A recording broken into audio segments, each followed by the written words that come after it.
How is it going, everyone? Daxellz here, and today we're going to be reacting to Loneliness by Quizquizart. That sounds depressing. Sounds like fun at the same time. Let's get straight into it. But before we get straight into it, I'd like to thank all the members, Jackbird421, Ryan Reacts, and Rice Curry for all being members. If you're not a member, there is a join button right next to the subscribe button down there. You don't have to join. It's just if you want to. Don't ever feel pressured.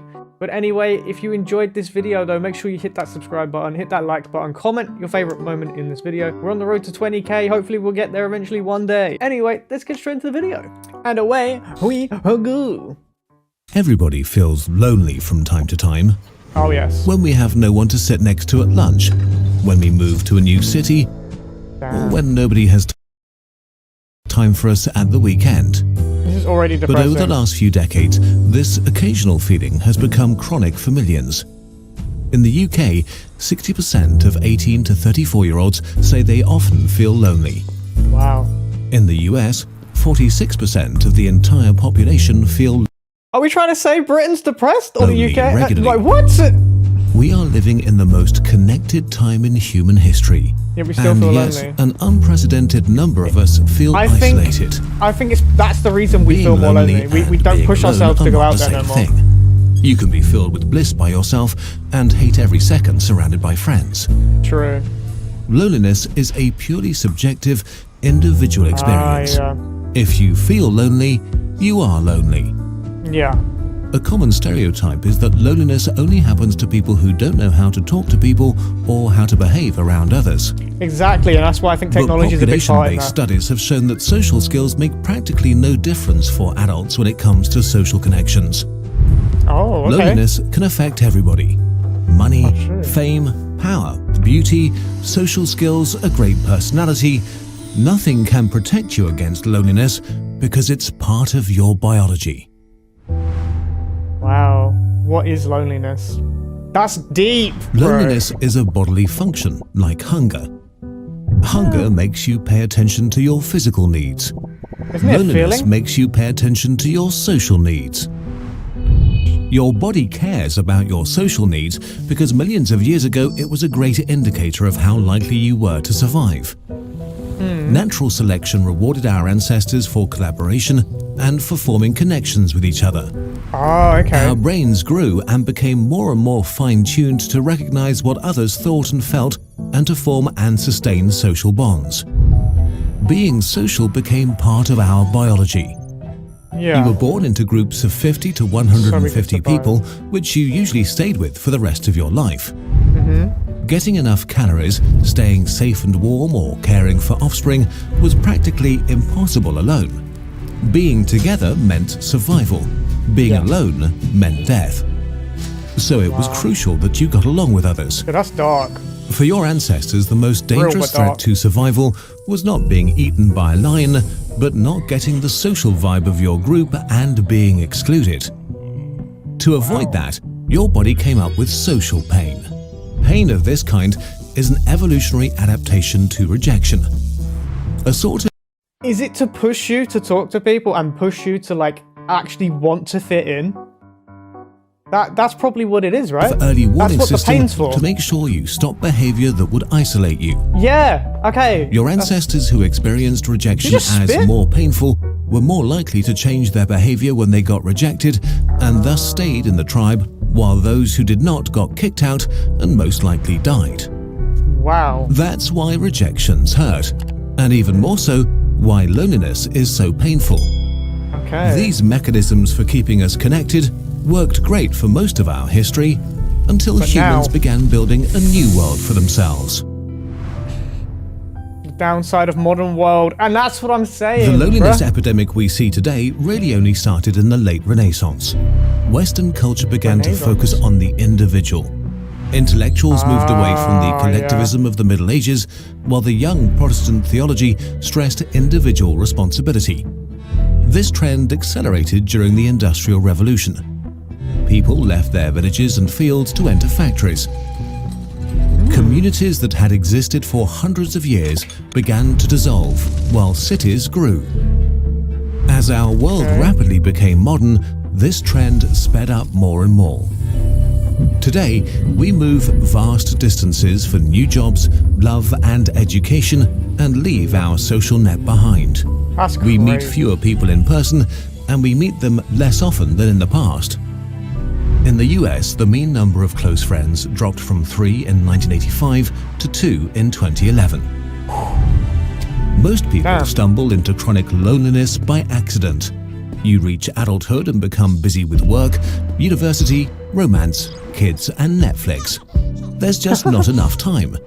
Yeah, The that's most true. We need convenient more time. and easy thing to sacrifice is time with friends. Oh, wow. Until you wake up one day and realize that you feel isolated. That you yearn for close relationships. But it's hard to find close connections as adults. And True, so it's not like loneliness school. can become chronic. While humans feel pretty great about things like iPhones and spaceships, our bodies and minds are fundamentally the same they were 50,000 years ago. We are Wow. still biologically fine-tuned to being with each other. How loneliness kills, true. People can die like- Large-scale studies have shown that the stress that comes from chronic loneliness Yeah. is among the most unhealthy things we can experience as humans. It makes you age quicker. It makes cancer deadlier. Mad. Alzheimer's advance faster. Your Wow. immune system's weaker.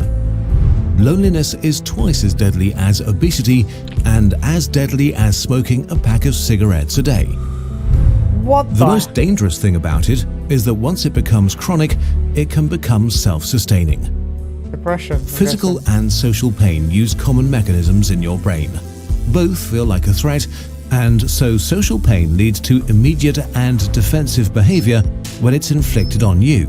Oh, okay. When loneliness becomes chronic, your brain goes into self-preservation mode. It starts And to then you see can't make danger friends. and hostility everywhere. Oh, no. But that's not all. Some You're studies self-cuck. found that when you're lonely, your brain is much more receptive and alert to social signals, while at the same time, it gets worse at interpreting them correctly. You pay more attention you to others, overanalyze. but you understand them less.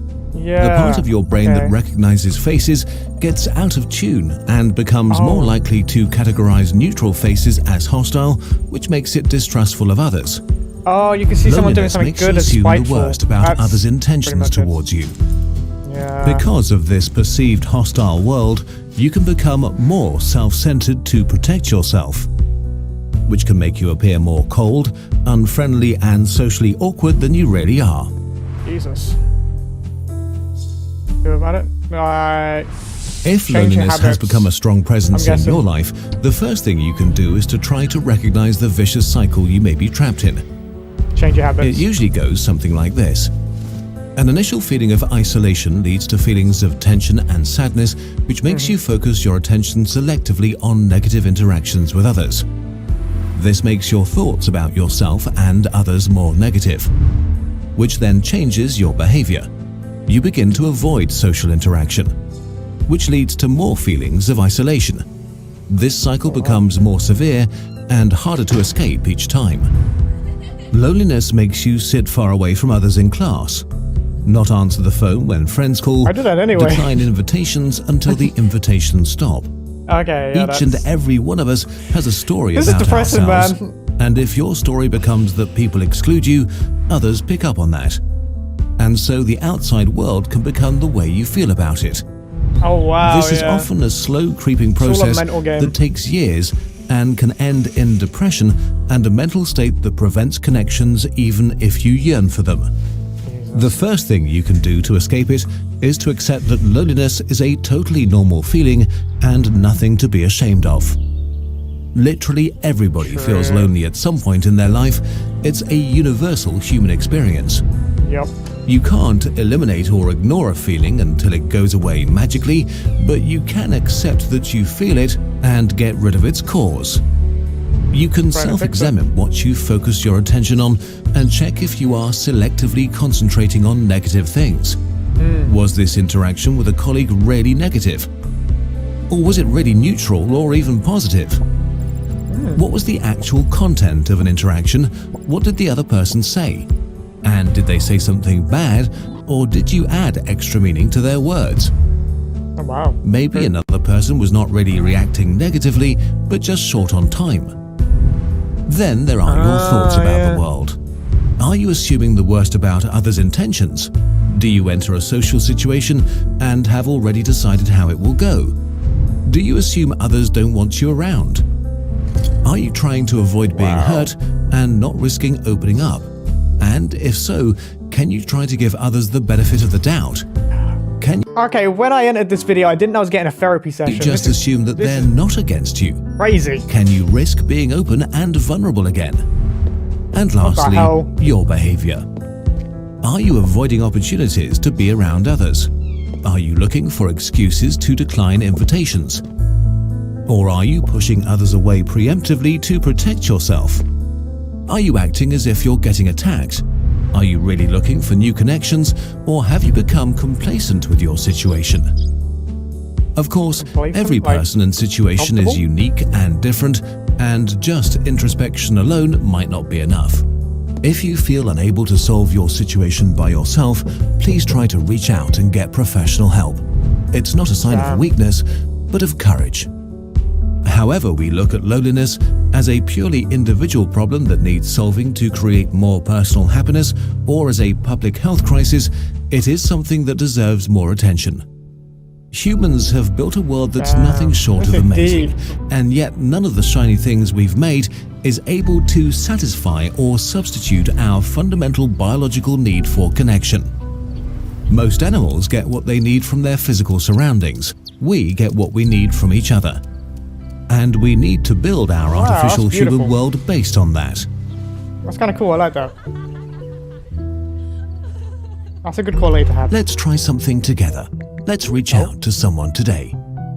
Regardless if you feel a little bit lonely or if you want to make someone else's day better. Maybe write a friend you haven't spoken to in a while. Call a family member who's become estranged. Invite a work buddy for a coffee. Or just go to something you're usually too afraid to go to or too lazy to go to, like a D&D event or a sports club. Everybody's different, so you know what's a good fit for you. Maybe nothing will come of it, and that's okay. Don't do this with any expectations. The goal is just to open up a bit, to exercise your connection muscles so they can grow stronger over time, or to help others exercise them. We want to recommend two of the books we read while researching this video. Oh god, books. Emotional First Aid by Guy Winch, a book that addresses, among other topics, how to deal with loneliness in a way that we found helpful and actionable. And Loneliness, Human Nature and the Need for Social Connection by John Cacioppo and William Patrick. It's an entertaining and scientific exploration as to why we experience loneliness on a biological level, how it's spread in society, and what science has to say about how to escape it. Links for both books in the video description. Nice, okay. That was a very good video. That was actually kind of motivational in a way, to make you change your habits and the way you act, and to not be worried about being lonely. Loneliness is for everyone. Everyone has loneliness, so don't be afraid to share it. That was a pretty good message. I approve this message and I love it. It's pretty good, pretty damn good. Very good video, very good. If you enjoyed that video, maybe check out the original in description down below. Enjoyed this video, hit the thumbs up. If you want to check out more reactions by me, of course, it'll be there. There'll be a YouTube recommended one there for you.